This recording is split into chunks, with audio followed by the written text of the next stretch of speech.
Nuestro próximo invitado es el señor Guillermo Moreno, candidato a senador por el Distrito Nacional en representación de Alianza País, el Partido Revolucionario Moderno y aliados, con quien conversaremos sobre sus propuestas en caso de llegar a la senaduría y de cómo va la campaña y en qué la ha estado sustentando. Don Guillermo, un placer poder saludarle.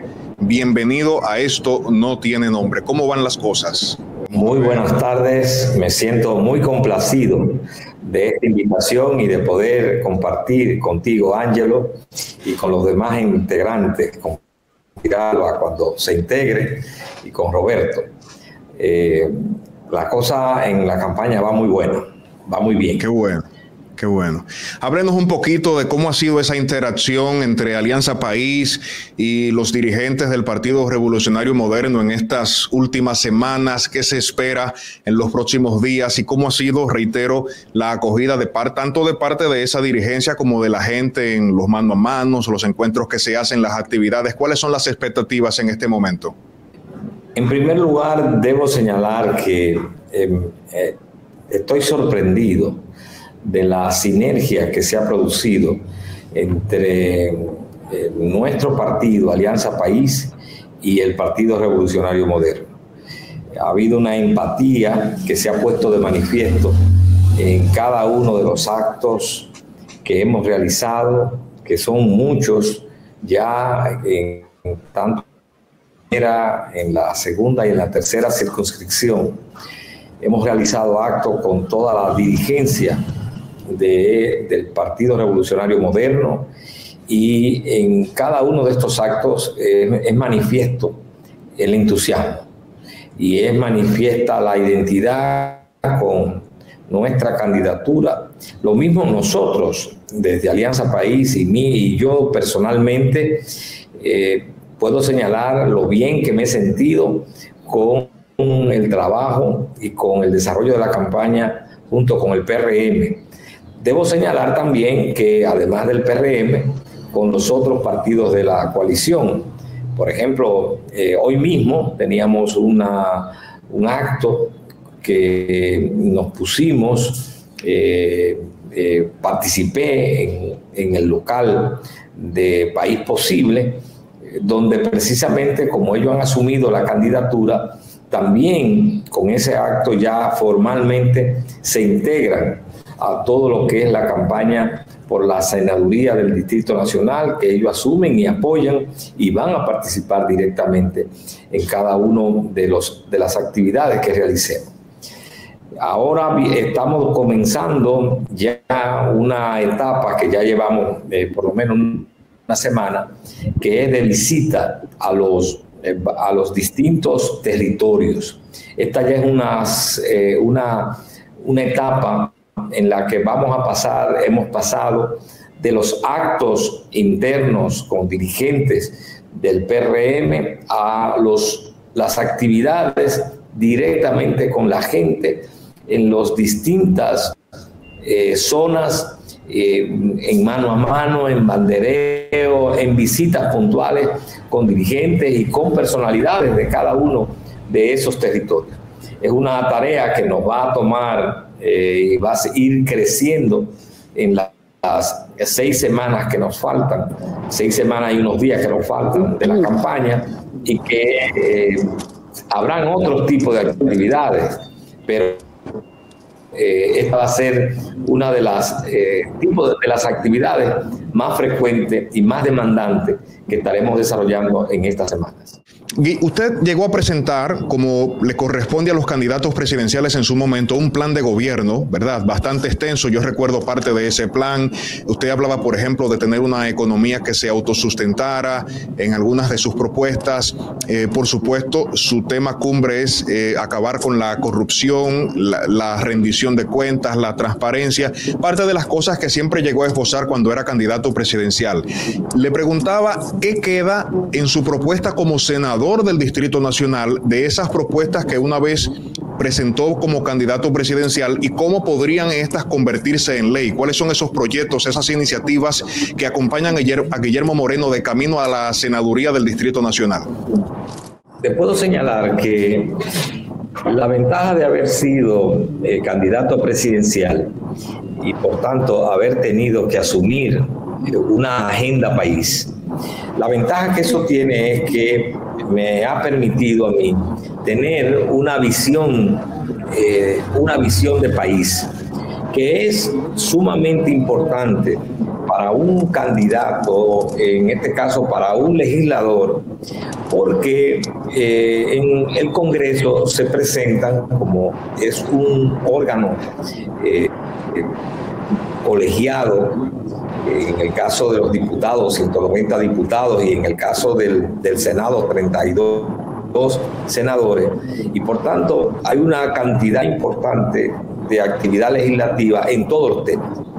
Y eso entonces es una ventaja comparativa, tener una visión país, porque nos garantiza que podamos tener posiciones y fijar posiciones respecto de esa diversidad, de esa amplitud de temas que pueden presentarse en el Congreso, en economía, en medio ambiente, en salud, en educación, en seguridad, etcétera, etcétera, etcétera. Es decir, que esa experiencia es parte de un activo que pienso que se me será de mucho provecho en el ejercicio de la senaduría a partir del 16 de agosto. Ahora, de manera concreta, cada legislador está llamando. Sí, muy bien. Sí, ¿se escucha? Lo escuchamos perfectamente, muy bien, muy bien. Bien, entonces, de manera concreta, ya como candidato a senador, sí tengo que concretarme en lo que son mis áreas de interés. Una de mis áreas de interés, indudablemente, es la seguridad ciudadana.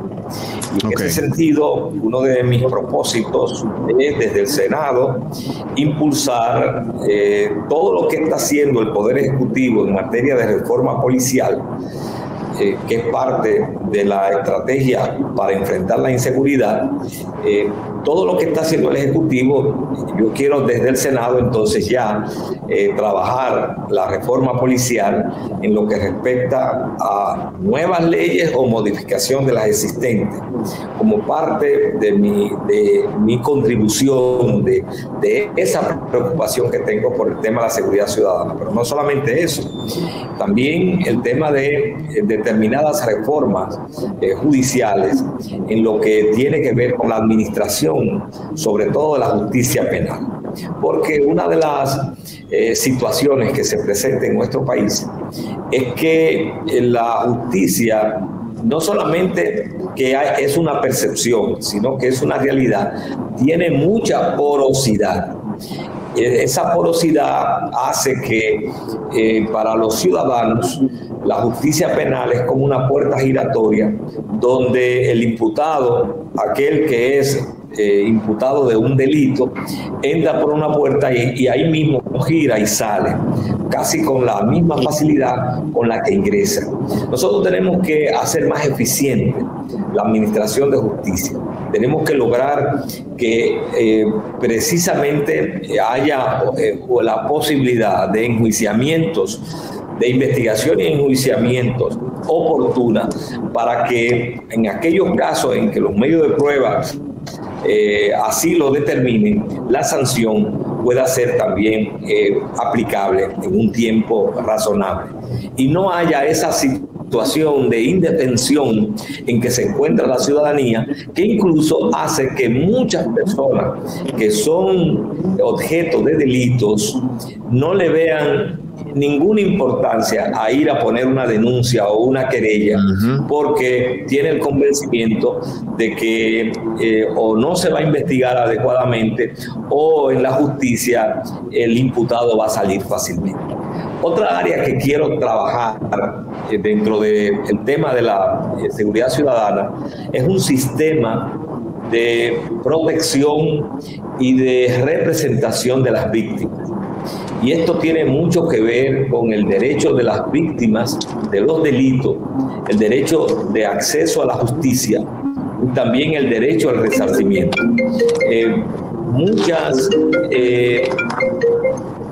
muchas de los ciudadanos que son objeto de delitos no se constituyen en parte civil, no acceden a la justicia, porque, número uno, sienten que no va a haber un resultado, y además porque tienen que, en aquellos casos en que no tienen los recursos, tienen que ellos mismos sufragar los gastos. Sin embargo, el imputado que no tiene los recursos para pagarse un abogado, el Estado le pone uno. Y entonces hay un desbalance. Nosotros queremos que haya un sistema de protección y de representación de las víctimas para aquellos que no tienen recursos para pagarse un abogado, el Estado le pueda poner un abogado. Entonces eso acompañado también de hay que hacer un esfuerzo, y vamos a estar empeñados en la aprobación del Código Penal, porque precisamente el Código Penal tiene un catálogo de nuevos delitos y de nuevas infracciones que en la actualidad no están tipificados, y si no están tipificados, entonces resulta que los que lo cometen no pueden ser denunciados o querellados. Y eso va a completar también. Todo esto va a contribuir a que tengamos mayor seguridad ciudadana. Me quiero ocupar también del tema de corrupción y transparencia. Y a esos fines trabajo para que haya en algunas leyes que ya existen, podamos reformarlas. Por ejemplo, la ley relativa al acceso a la información pública. Creo que hay que liberalizar un poco más la ley para que haya más facilidad de acceso por parte de la ciudadanía a la información pública. La ley de declaración jurada que deben hacer los funcionarios, también tenemos que crear y perfeccionarla para que no sea un trauma cada 4 años el tema de la presentación de la declaración jurada que deben hacer los funcionarios públicos. El tema de la ley de compras y contrataciones. Todos hemos sido testigos durante todos estos años cómo se brinca la tablita en muchos casos en las licitaciones. Incluso la propia oficina de compras y contrataciones ha presentado una reforma de la ley. Bueno, tenemos también que trabajar ese tema y también trabajar el tema de una ley de conflictos de interés que no existe en la República Dominicana. Y eso es imprescindible para que podamos garantizar mayor transparencia y evidentemente para que no se dé esta situación que algunas veces se presenta de funcionarios que al mismo tiempo tienen conflictos de intereses con actividades privadas que realizan. Entonces es necesario que esto también se defina para que haya más transparencia en el Estado. Eso es una de mis áreas de trabajo. Hago esta enumeración, pero no es limitativa, simplemente es indicativa. Pueden venir otras áreas. Y algo de lo que también me quiero ocupar desde el Senado es de abrirle oportunidades a la juventud. Yo pienso que tiene que ver mucho esto con el país que queremos construir, que efectivamente podamos desarrollar las herramientas legales que permitan que nuestros jóvenes tengan cada vez mayor oportunidades para poder aportar. La propia Constitución define la juventud o los jóvenes como actores estratégicos del desarrollo de la nación. Pero esos actores estratégicos tienen que tener oportunidades para poner en práctica todo el potencial que tienen. Por eso, una de las cuestiones que voy a ocuparme es lo relativo a trabajar la conversión de los liceos secundarios en liceos politécnicos. Y vamos a utilizar al Distrito Nacional como un gran plan piloto para llevar a cabo esto. Esto va a implicar, entre otras cosas, redireccionalizar la aplicación del 4%. también soy partidario de la educación bilingüe, de tal suerte que nuestros bachilleres, al salir del liceo secundario, en este caso del liceo politécnico, también tengan incorporado, además del dominio del español, que es básico, también el dominio del inglés, sobre todo en un país como el nuestro, donde estamos en la intercepción de una región donde saber inglés es determinante, no solo para el turismo, sino también para acceder a muchas formas de empleo que hoy se dan vía digital, y entonces es imprescindible saber inglés.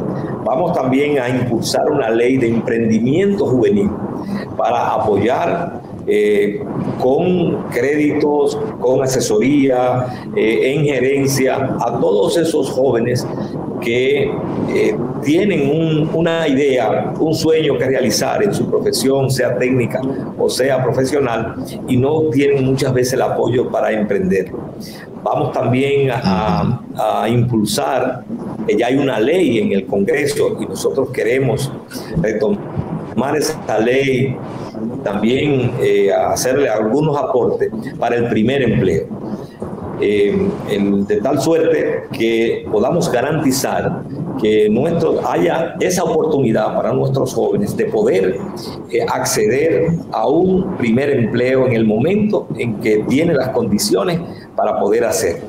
Esto es distinto a algo que también queremos impulsar, que es una ley para regular las pasantías de modo general, de tal suerte que en una alianza que vamos a proponer tanto de la empresa privada como también del Estado, en la cual se abran cupos en cada una de las instituciones públicas y en departamentos, lo mismo en la empresa privada, para que haya el acceso a pasantía a todo aquel que está haciendo una profesión técnica o a aquel que está también haciendo una profesión en la universidad.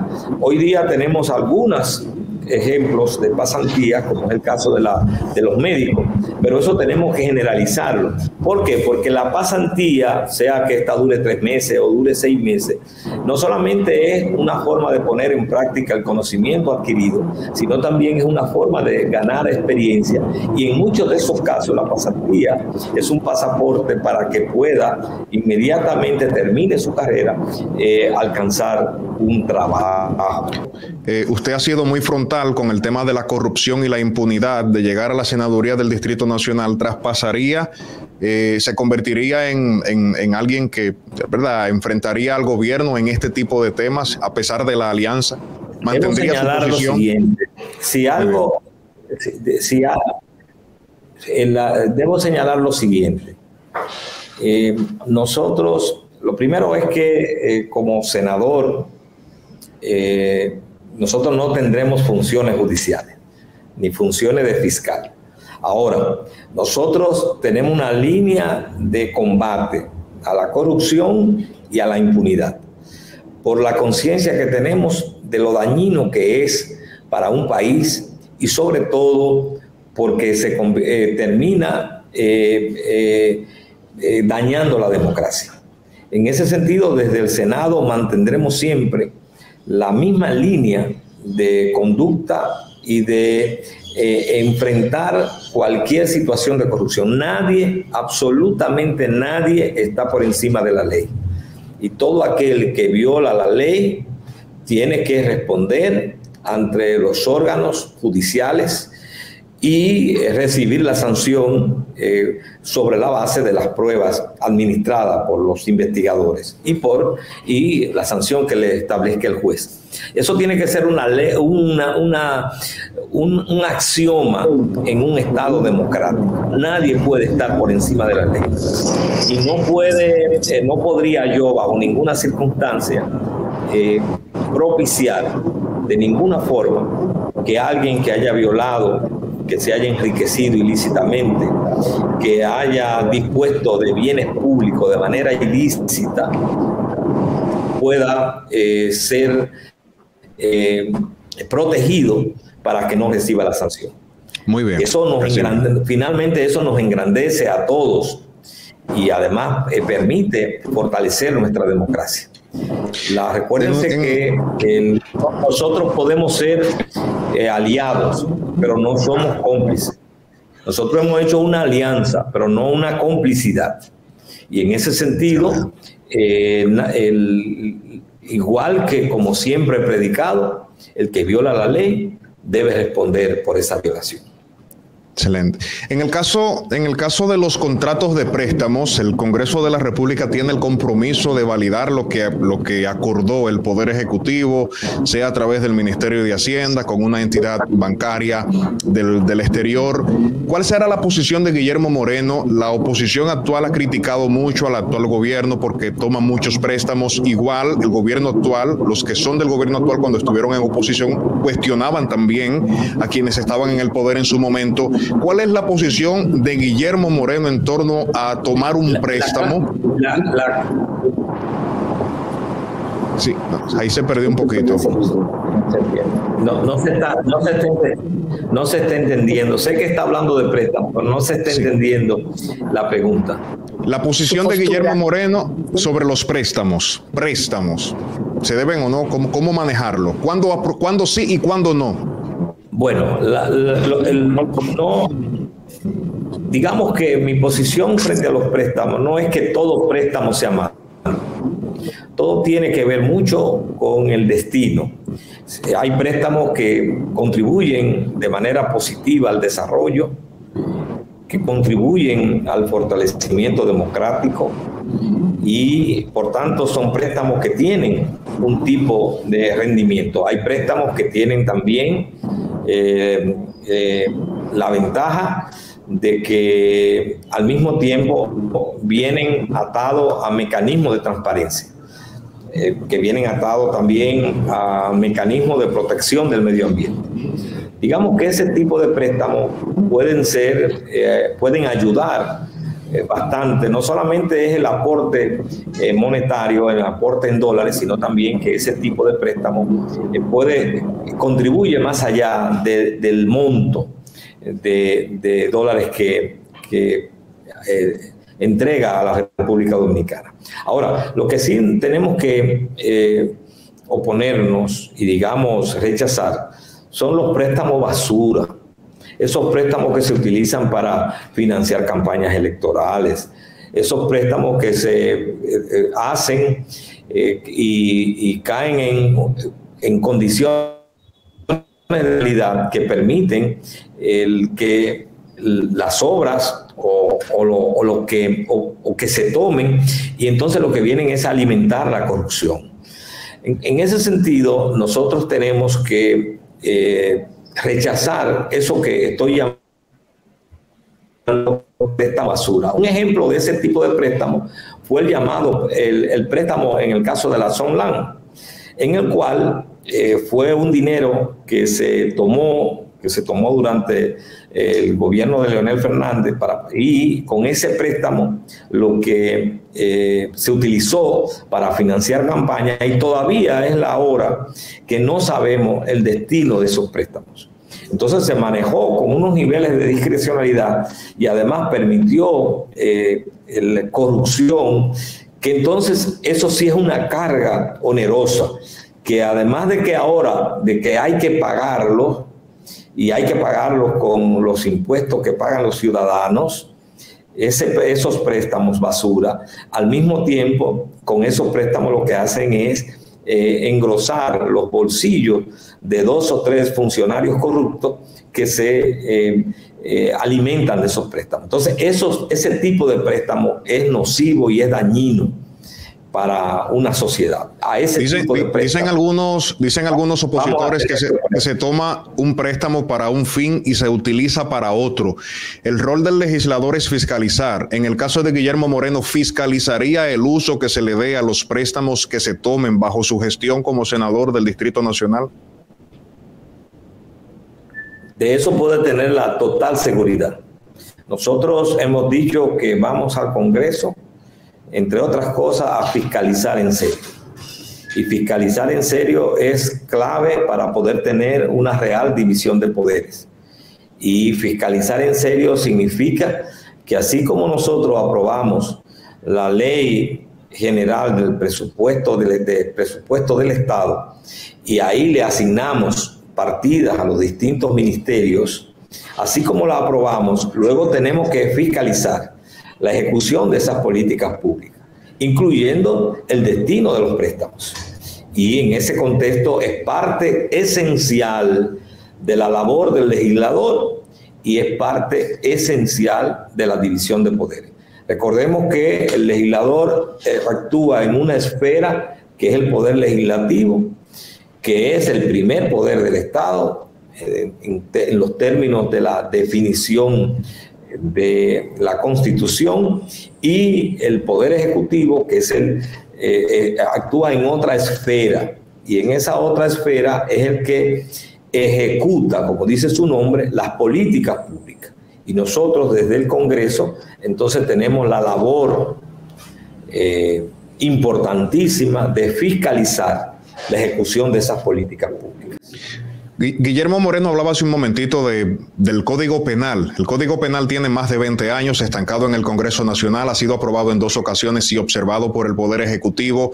El punto de quiebre siempre han sido las causales del aborto, y en los últimos meses se añadió algo más, el tema de la disparidad no de género, abrir allí una brecha para que, bueno, se tengan los mismos derechos independientemente de su preferencia sexual todos los dominicanos y dominicanas. Casi todos los candidatos que se le preguntan sobre este tema omiten responder de manera directa. ¿Qué cree Guillermo Moreno sobre las causales del aborto y qué cree sobre la disparidad no de género? Nosotros vamos al Congreso con la actitud de impulsar la aprobación del Código Penal, sea con todo el texto que se está discutiendo en la reforma, o sea sacando para leyes especiales aquellos aspectos que puedan ser impedimentos para discutir en la aprobación del código. Digamos que la actitud central nuestra es que el código debe ser aprobado. Si para eso hay que segregar una parte y tratarla como leyes especiales, digamos, voy a ser partidario, porque lo que sí es imprescindible es que tengamos un código penal moderno, actualizado, que tenga un catálogo de infracciones nuevas que permitan que la justicia, en este caso el Ministerio Público, pueda ser cada vez más eficiente en la identificación, investigación y persecución del delito, y que no haya, como sucede en la actualidad, tantos vericuetos por los cuales se pueden escapar muchas infracciones de comisión cotidiana en la República Dominicana.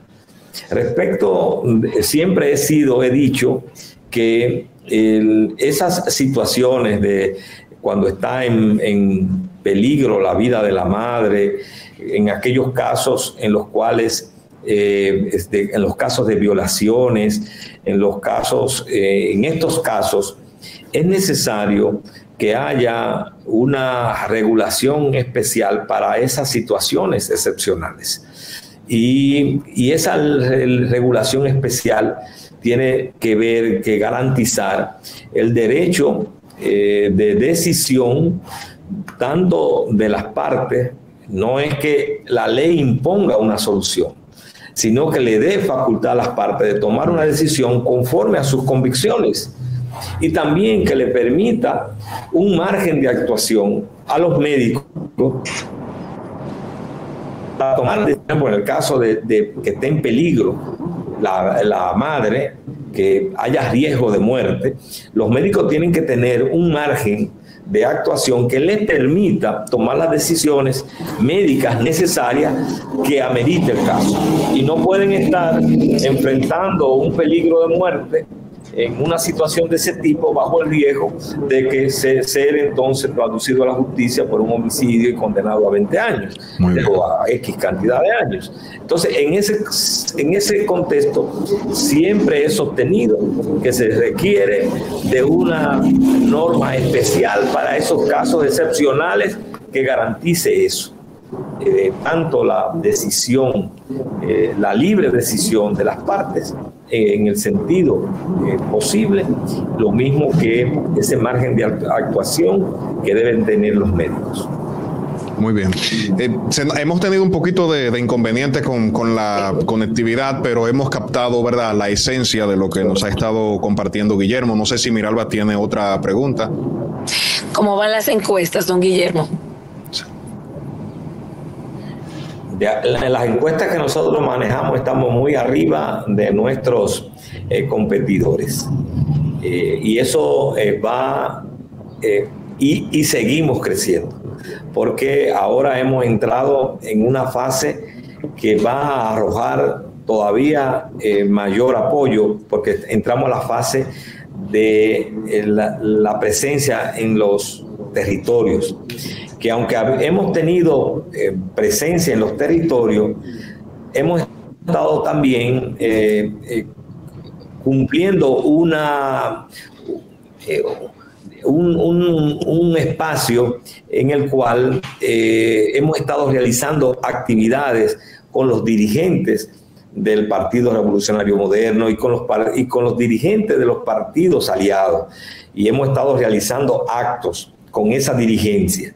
Y entonces no estaba en el primer lugar la visita a los territorios. Ahora, en la etapa que acabamos de entrar en esta semana, es precisamente la visita de manera cotidiana en los distintos territorios, en mano a mano y en visitas puntuales a núcleos importantes.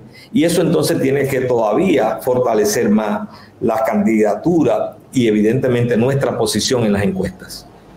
Excelente. Bueno, muchísimas gracias, don Guillermo. Le deseamos suerte, ¿verdad?, en toda esta jornada que sabemos que es bastante intensa y agotadora por demás de salir a hacer campaña, ¿verdad?, en el Distrito Nacional. Así que muchísimas gracias por compartir con nosotros en la tarde de hoy en Esto No Tiene Nombre.